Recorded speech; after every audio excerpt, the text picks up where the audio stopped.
Good morning, everyone. Welcome to Friday morning. It's Stephen Whiteside here from theuptrend.com. Well, in the pre-market this morning, things are fairly quiet. We don't have any major economic numbers coming out this morning. Stock index futures and commodities are above fair value, so we are looking for some buying at the open on Friday morning. Well, history was made on Thursday as the S&P 500 put in a new high for 2023, taking out the old high and heading towards 421.88. If we can take that out, then 429.69 comes into play.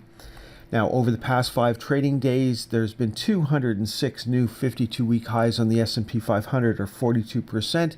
At the same time, 133 stocks, or 27% of the S&P 500, has made 52-week lows. Again, this is really all about technology stocks. Looking at technology stocks, you can see the NASDAQ 100 also made a new high for 2023 on Thursday, heading towards 343.75 on the triple Qs. And if we can take that out, then 359.38 comes into play. Now, looking at the NASDAQ 100, it's a little different than the S&P 500. We've seen 56% of the NASDAQ 100 stocks make new 52-week highs over the past week.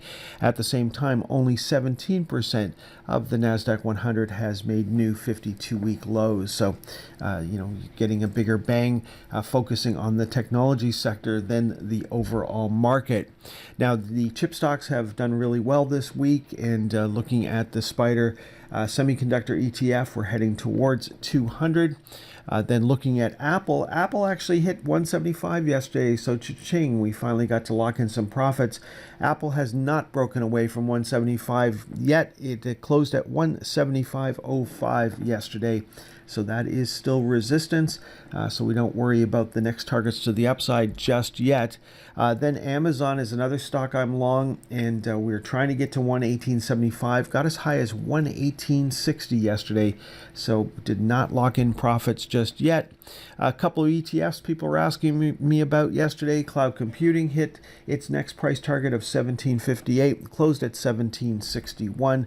And then autonomous vehicles, 23.44 was our target. It closed at 23.42. The high of the day was 23.46. So if you had an order in up there, that got filled yesterday as well. Now, ARK Innovations ETF, it was pointed out to me yesterday that yes, this ETF is up 25.22% year to date. So that's quite incredible. It's just behind the triple Qs, which are up 26.66% year to date. Now, we've been seeing lots of pops and drops over the past couple of weeks, and there's Netflix driving up to the previous highs. And so if you had an order in at 359.38 or 375, both of them got filled yesterday, so congratulations. Then looking at NVIDIA hit 312.50, actually got as high as 318.28 yesterday. We have not broken away from 312.50 yet, so the current price targets on the daily charts have not expanded. If we go to the weekly chart, you can see this chart was published last weekend. 312.50 was our next target, so we know we've hit that. Then above 312.50 is 343.75, and that's where we topped out back in late 2021.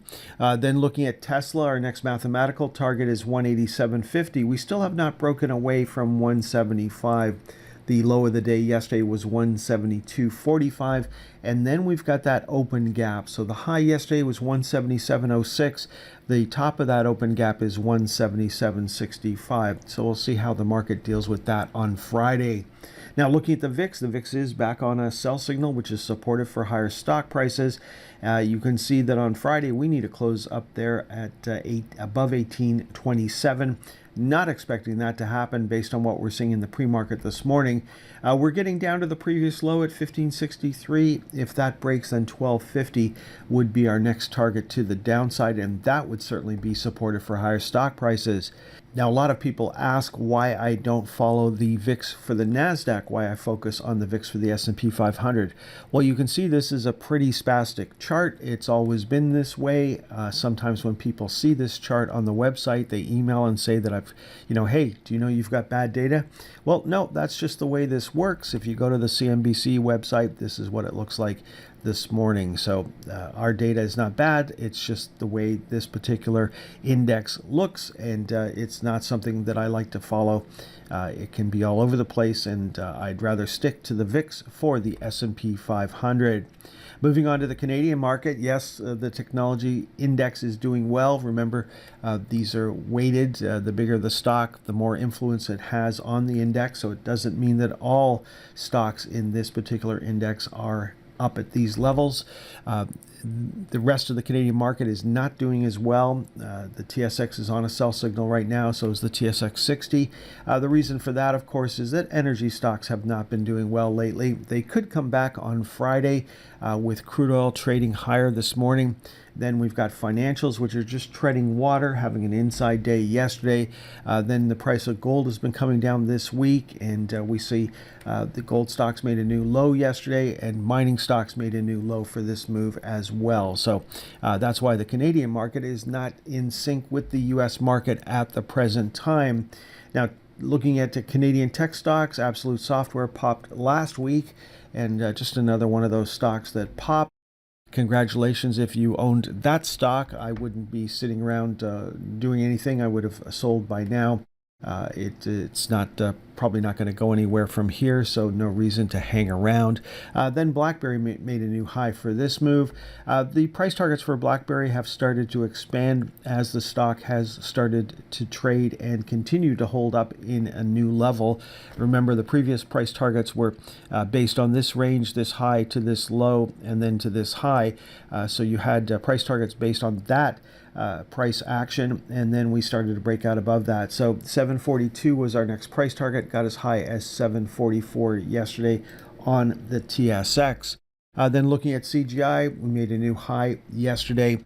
Then looking at Lightspeed, here's another stock that popped and dropped. You can see the nice move up. We made a new high for this move and then came right back down the next day. So unfortunately, that's been happening a lot, and that's just the mood that the market is in at the moment. Not much you can do about it.